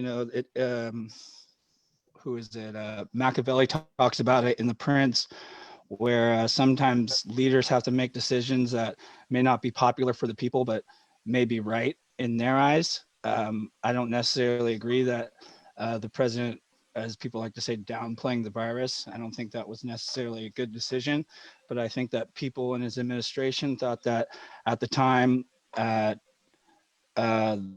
how he had played the virus was the best intent. And we looked at Nancy Pelosi. She also had the same intel that the president had. We have Dr. Fauci also defending the president on his statements. I don't think that they were the right statements, but obviously higher people in power had the same mentality on how they were going to tell the citizens of the United States about the coronavirus. I don't really think that this is news because we had already talked about this in previous podcasts, whether it was like the second or third episode that we talked about the president downplaying the virus. So I don't think that this is anything that's really new news. I think we already kind of all knew this. But I don't think that the president's decision on originally telling the people and his decision to have the interview with Woodward were the best decisions in my eyes. But I'm not the administration. I don't know what's best for the United States. But my personal opinion, I didn't agree with it. And Daniel, you wanted to jump in here? Yeah. First off, it's really nice to hear Robert disagreeing with the move by the president. I appreciate that. And I do agree with you. I think a couple of things you said. So one thing you said I totally agree with, which is that this wasn't new, that we had, sort of acknowledged that Donald Trump was downplaying the threat of the virus. Oh, sorry. I also didn't mean to say that as if it was something that was like really rare. It just transitioned well to this. I understand. Yeah. So I think that you're right that we already knew he was downplaying the virus, but I think there's a really big difference between us knowing that and him saying that on tape and that sort of being recorded. And a sort of like recorded acknowledgement of lying to the American people from a president, I think is pretty significant in his own voice, and a recorded confession of that. But I think a big part of this is that it goes back to Charles's question before of what to do with sort of like an upper class and the control of information. Because, we now have literally the president on tape saying that he knew how bad it was, he downplayed it, and it's easy to say, what about Nancy Pelosi, what about Fauci, but they're not the president of the United States. So we have this data on tape, like proof, and this is what people on the right and left, like what everyone's always talking about, is we want proof. We have proof now, and it's still being made into a partisan issue. And so, before we were talking about information control, and Robert, I believe you were talking about like factionization and politicization and all of this. And so before I was kind of talking about that factionization, that politicization being a tool of the upper class in this class warfare to prevent the pressure of the growing tension between the proletariat and the bourgeoisie. And I think it is really important to look at who is sort of using this factionization language the most. And I do think that if you look at Donald Trump, I think that we do have example after example of him pushing the politicization and the factionization and really aggressively widening or strengthening the barriers between the various belief groups and political groups in the United States. So I do just want to make a note of that with this interview being an example of it, but also we're talking about class warfare. This is sort of an ultimate example of that. And he is sort of an ultimate example of someone who uses these exact strategies. Yeah. Jules, you were looking to jump in here. Yeah. Well, first of all, sorry, Robert, for jumping in like that. That was You don't need to apologize. I'm sorry for being an asshole about it. No worries. I was You guys are great. I was being a dick for jumping in on your answer. I just You don't need to apologize. Anyway, okay. I So appreciate it. as far as you know, why he jumped in with an interview with Bob Woodward, and he had unfettered access. He'd call him up in the middle of the night. Wow, was that a failure of the Trump administration to actually control their leadership? They shouldn't have. I mean, Bob Woodward is literally the definition of a man who can take down a corrupt president. He literally did it to Nixon. So why would they let him do that? I don't know.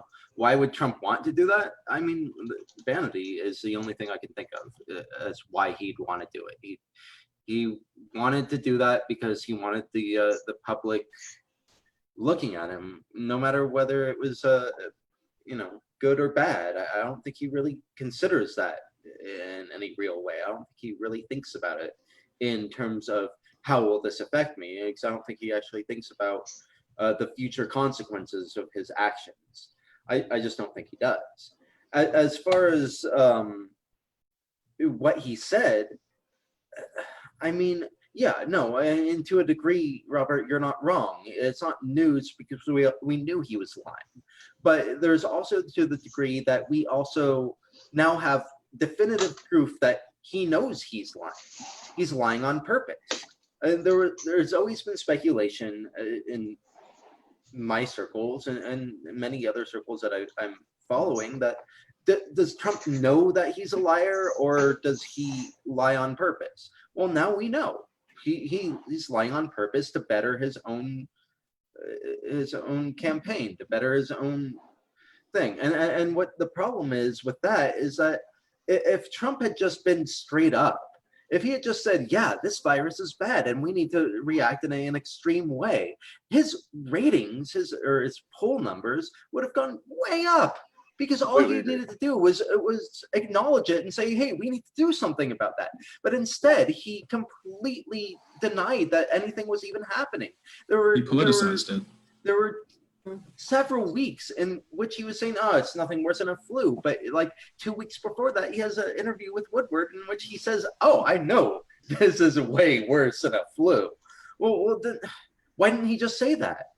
Because then he could have got his ratings, his polling numbers as a president are based on his performance. So if his performance is inadequate because he denies something that is happening, that is clearly happening, and will definitely eventually be outed as something that is happening, because there is no way that he could have not done anything, which is what he did, and have that not come out. All he had to do was do something, and he did exactly nothing. He did nothing. And what do you mean? Well, he literally denied that it was even happening in March. In February, March, and April, he literally said it was nothing more than a flu. Mm-hmm. That is nothing. He downplayed it.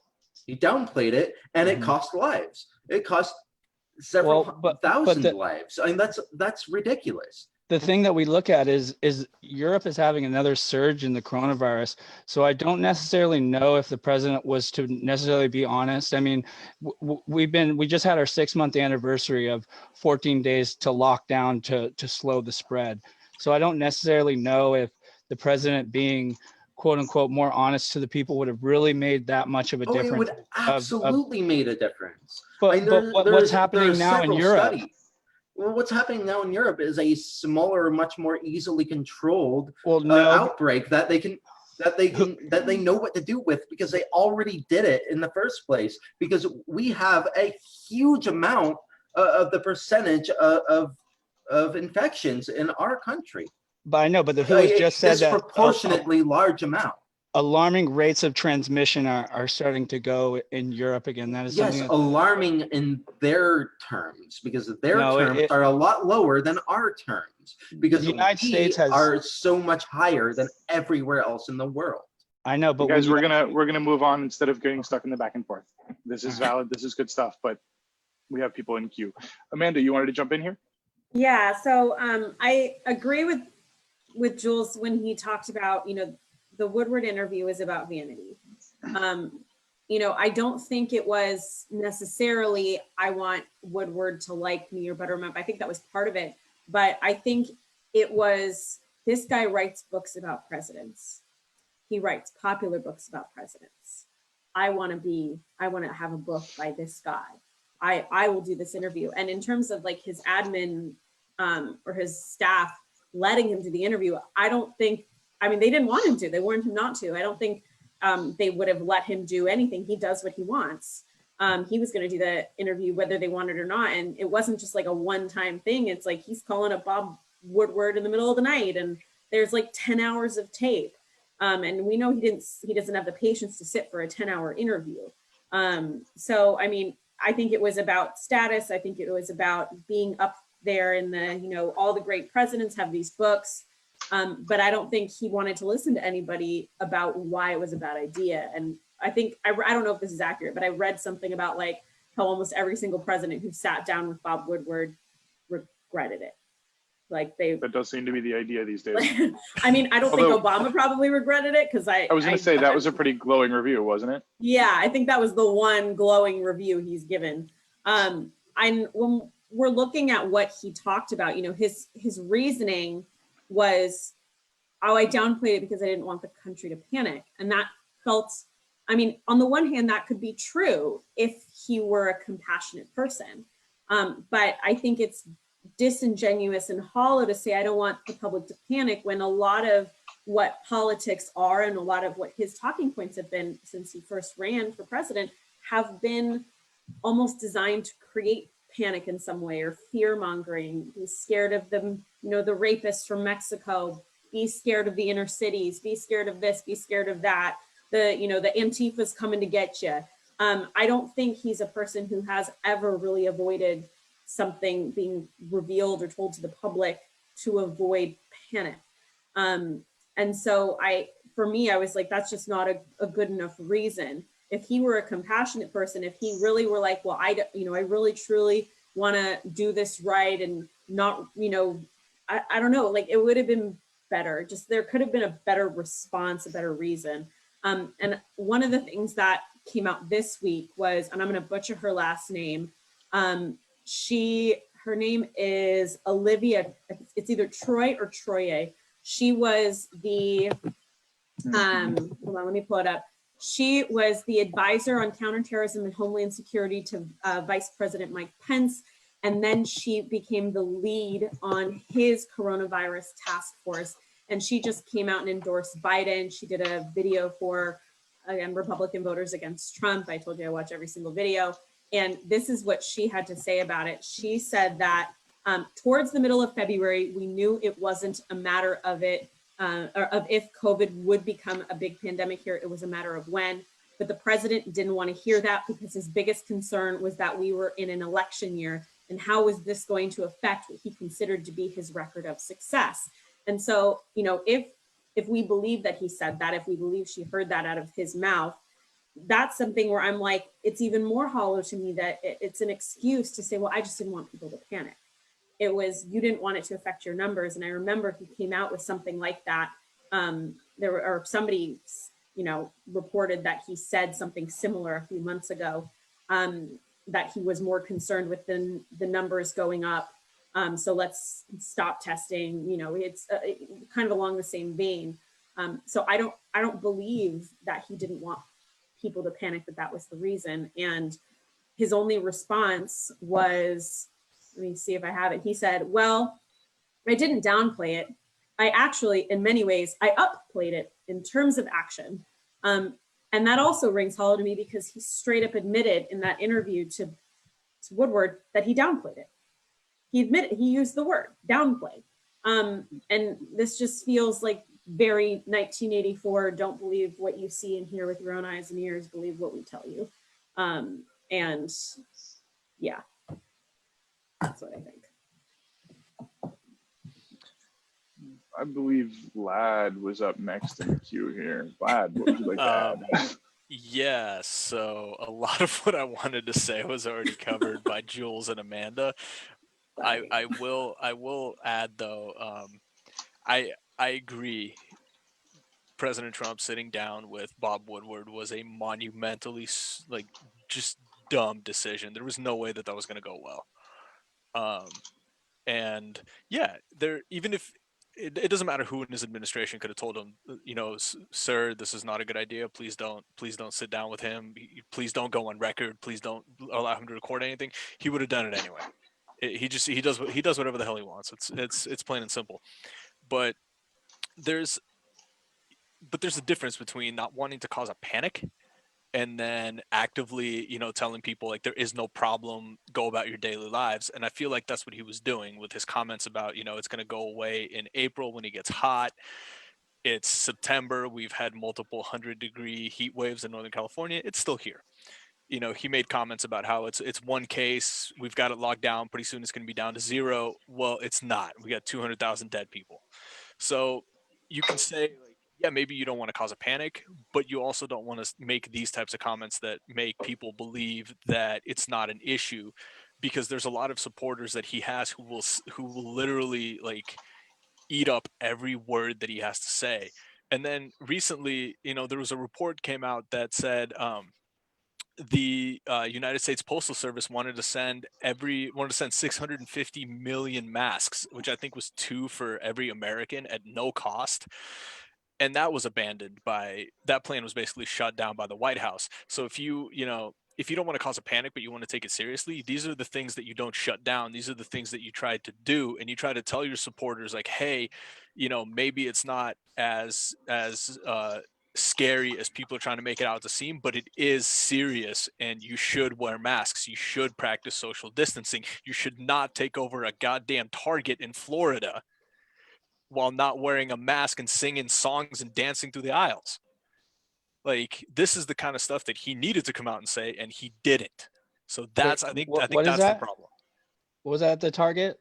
Well, there was a Target in Florida where there was videos coming out with a bunch of people wearing like, Keep America Great and MAGA hats and stuff like that. Not saying it's purely Republicans or purely Trump supporters, but they were all in the Target with no masks, kind of like dancing through the store. Basically it was an anti-mask flash mob.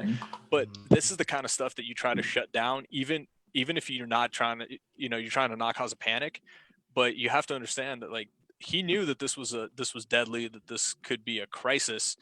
So why not say these things, and why not, maybe downplay the fear mongering, but upplay the caution that we need to take? Because like Amanda said, he's been on fear mongering pretty much since he announced his candidacy. I think in his announcement speech, he said, Mexico sending over rapists and criminals and whatnot. Then there was the caravan that was coming from South America. Now it's Antifa gangs and all this other crap that's happening. So like, he kind of plays up fear mongering quite a bit. So I don't know, man. It's not, I don't think it's right. I don't think, it shouldn't have happened.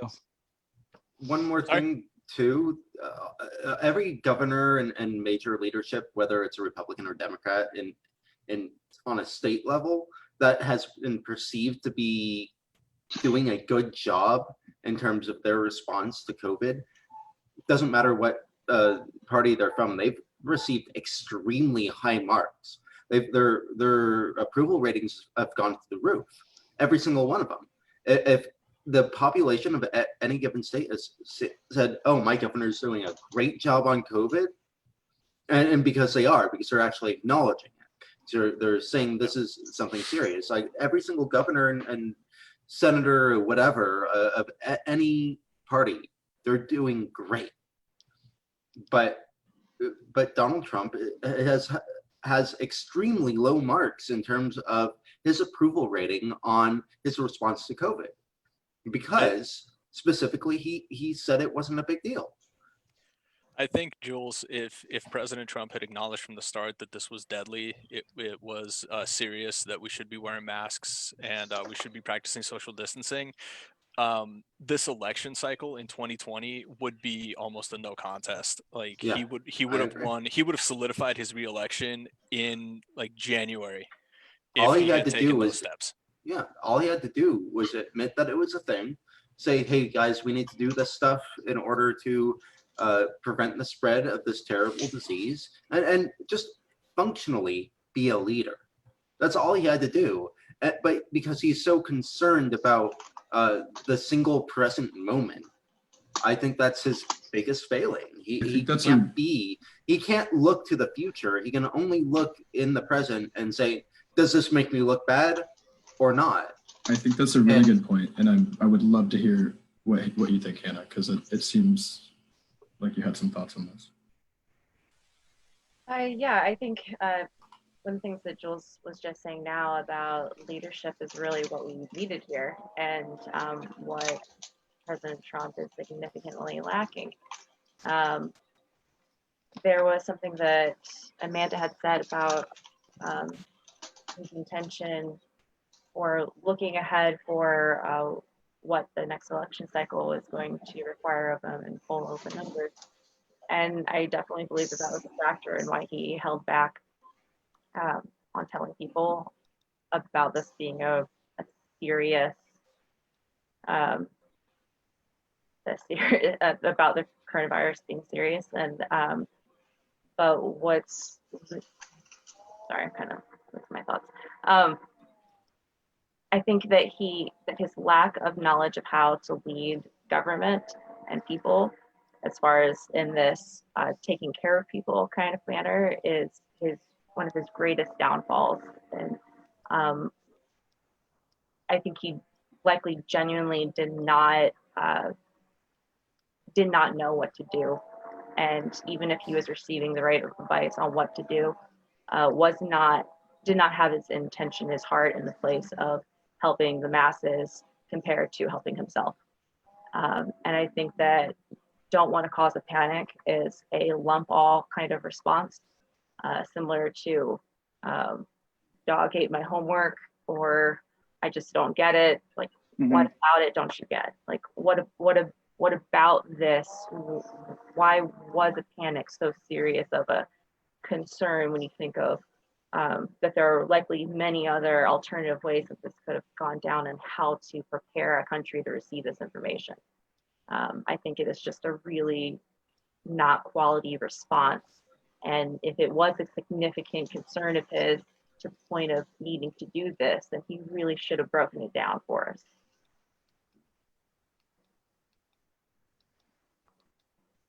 Daniel, you were looking to jump in? Yeah, I think what Hannah said is really important, and what Vlad and what everyone said is really important. And it, you know, coronavirus is basically the 9/11 of this presidency. You know, it was some of us remember Bush, and his approval rating was miserable before 9/11, and 9/11 happened, and it basically handed him a second term on a silver platter, in the sense that, you know, all he had to do was try to make Americans feel safe, and seem like he had a response that was like, you know, like for Bush's response felt like it was a proactive response to 9/11, and that basically secured him a second term. I think this coronavirus, and it made everyone during the election for a second term forget how miserable his first term had been, right? And so in the same way, like, in some ways, as disgusting as it is to say it, coronavirus was an absolute gift to President Trump for his second term. Like, it was an absolute gift in that all he had to do was have a proactive response to it. And like Vlad was saying, this election probably would have been a cakewalk. So, yeah. Yeah, I mean, it's just...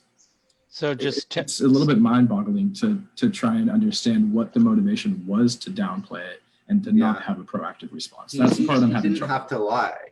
He could have just said, like, this is something that's happening and we need to be proactive about it. And it's a national emergency. Let's be America. Let's make America great. Let's get through this like Americans would. And he didn't say any of that. It just seems why do you odd. think that like other people like Dr. Fauci had done the same thing by saying the same kind of response, when obviously Dr. Fauci is the one that's coordinating with the president?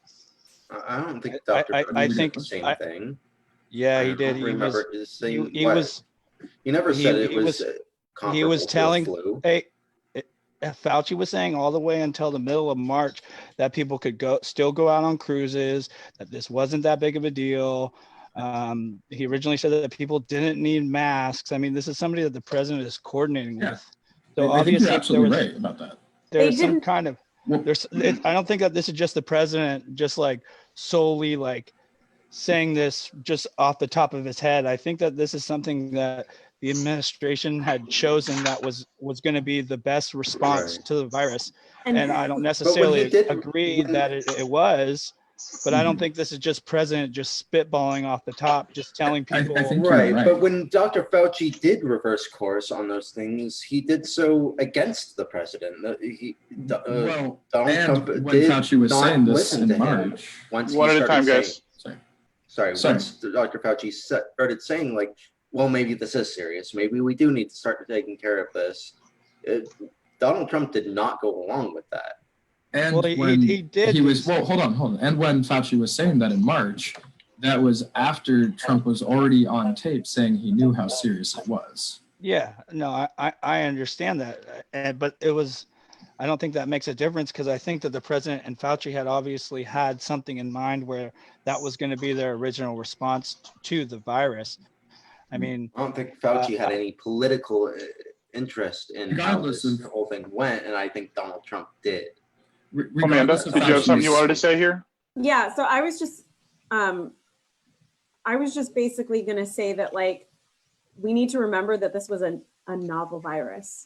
I don't think that we can, hold Fauci's feet to the fire on changing recommendations when what we know about the virus now is completely different than what we knew in March in terms of its transmission, in terms of what we need to stay safe, in terms of mask mandates and mask wearing or social distancing. They were doing the best they could at the time. But the issue is, if we're going to talk about, this was, people coordinating with the administration, who's the mouth of the administration, who's in charge? It's Trump. And he's on tape saying something completely and wildly different than what he told the public. And but you said that this was a novel, so I thought you said that well, they no, didn't hold really on. It's Trump different is not when a it's the president. scientist. It's different when I- it's the president. No, hold up. Yes. You're misunderstanding me. In terms of Fauci, in terms of the scientists, they were still learning things. And we need to separate that from what Trump said behind closed doors on that tape versus what he said in front of the cameras to the American people. And those were different things. Those were not consistent.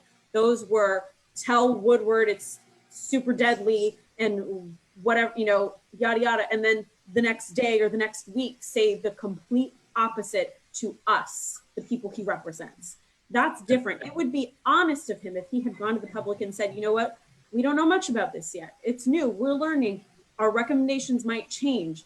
But I've been working with the scientists and with the doctors, and I trust them, and X, Y, and Z. And here's what we're recommending right now.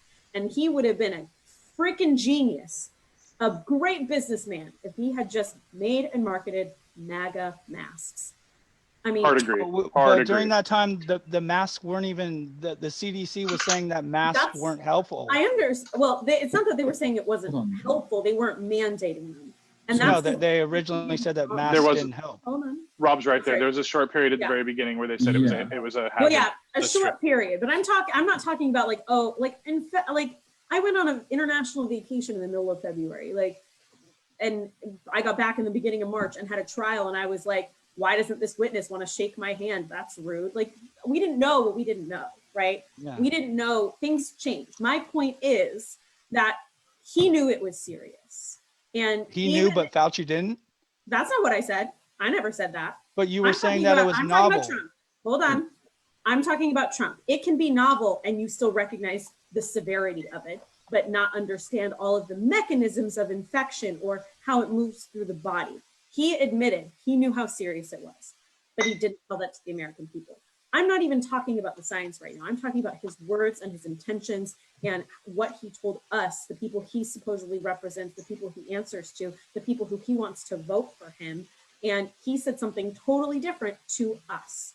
If he had been honest about, we don't know yet, if he had been honest about how serious it was, if he had said, you know what, we're seeing other countries wear masks, we should wear masks too. Even though the CDC is not recommending it yet, this is the safest thing to do. Vlad made a great point earlier about, you can say, I don't want people to panic, but do it in a different way.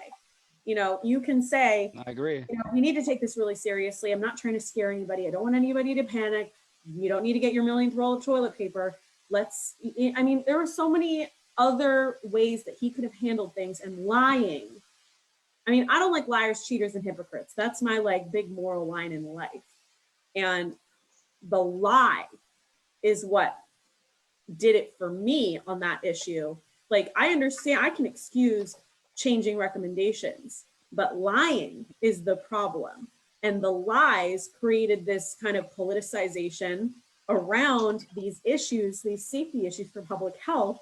And now we have people who are protesting masks, and people who don't want to social distance, people who are insisting on eating inside of restaurants and going to gyms and all of these places that are, increase the risk of getting the virus and spreading it to other people. Going to a wedding, what was that in Maine, where 100 something people got exposed to the virus and 7 who didn't even attend the wedding already died? That's the issue. The issue isn't, oh, but what did Fauci say and do? The issue is the president is a liar. Well, and the lies put people at risk, because if he had been honest. It just seems like you're writing off Fauci just to call the president a liar. I'm not writing off But Fauci doesn't matter in this subject. We're talking about what the president said. That's like a whataboutism. The question is. But the Fauci is the one directing the president on he's what not he directing does. The president outranks Fauci. The Fauci doesn't direct Fauci anything. Fauci is the expert here. And we know Trump Yeah, and doesn't since when listen has to Trump cared experts. about that? He fires experts. He threw away the pandemic handbook. He just disbanded the pandemic response team. It just seems like you guys are writing off Fauci to shit on the president. No, I'm shitting on a liar. Fauci is the one. Matter. Fauci is the one who obviously gives the president the recommendations. What is his whole point of being? And I guarantee Fauci did not say lie to the American people. I guarantee he didn't say. No, but Fauci was saying the same thing. You were looking to jump in Fauci here was now? saying the same thing that the president was. Fauci would, okay, Guys. So we're not, regardless of Fauci, what we have is Trump on tape saying, I knew it was bad. I knew it was worse than the flu. I knew, and I downplayed it on purpose. And then we have him in public politicizing it, saying it'll go away. It's no big deal. And so if he knows this, and regardless of what Fauci's telling him, if he knows this, knows enough to say it on tape to Bob Woodward, then why is he going out in public saying something else and politicizing this virus to the point where, again, this comes way back to what I was saying at the beginning of making things more and more politicized and more polarized. The virus didn't have to be something that was divided on political lines. This could have been such an amazing experience not amazing experience, such an amazing example for Americans of every political belief coming together to defeat this thing that is threatening us all. Like post 9/11. Like post 9/11. And Trump on tape saying, I knew it was bad and I downplayed it, and then coming out in public and saying it'll disappear by April is just really, regardless of Fauci, regardless of anything of that, that's what we're focusing on here. And that's kind of the question of this was so unnecessary. All of this was so unnecessary. I don't think that this is even divided on political lines. You have me sitting here agreeing that masks are a good thing. I've been saying that since the beginning. I've been saying you're not the example of the average Trump voter. How do you know? Because you're not in a Target throwing anti-mask rallies. Have you not looked at the rallies in Michigan where everyone that's sitting behind the president is all wearing a mask? So it's not like a. I also looked at the RNC, which was a speech given to a bunch of people crowded together without masks on. So guys, I've got one more question about Woodward, Nevada. because we're talking about what Trump knew, and if we were to just say that Trump absolutely knew this and that it's a problem that he was lying, well, Woodward sat on this information for months and months and months. Wouldn't it be accurate to say that it's a pretty big problem for him to have information that directly relates to the potential death of thousands upon thousands of people and not share it? And while I recognize it could have sparked some pretty intense panic for it to come out the wrong way, was it wrong for him to keep that to himself? Yeah, I think I mean, I think the reason that he kept it to himself is because he wanted to sell books, and I think that is the problem. In that, Capitalism. right there you go. I have a lot of respect for Bob Woodward. I think he's a a great journalist. His work during Watergate was incredible, and I do have an immense amount of respect for him and his body of work. I don't agree with him keeping this a secret. Just because to me it seems like he wanted to sell as many books as humanly possible, and I think right now it's working. I mean, everyone's talking about it, the books are selling. But that said, it shouldn't have happened. I think that this information should have come out a hell of a lot sooner. So I disagree in some ways. Like I agree that like morally he should have released this information. Yes. My projection, or I guess like just thought on this, is that this was a strategic political thing, because he probably thought that, one, it wouldn't have, like, it's not like the president would be impeached over this. So my thought was that it was intentional to release this closer to the election when it might have a larger effect. Okay. And I think that could have been a strategic choice. I still don't like it. Like, I still think that's gross, but like that is a sort of political strategy that I can't blame someone for playing in the environment that we're currently in. I can agree with that. All right. Does anybody else want to respond to that before we move on to our fun topic for the night? All right. So tonight we're gonna go with the song that always makes you feel like you got to jump up and dance, even if it's just a little bit, even if it's just bobbing your head. Not all of us are big dancers. So, Rob, would you like to start us off? Yeah, I like Baby Shark. Really? That's my freaking. I love it. Oh yeah. I wake up every morning slapping Baby Shark, dabbing.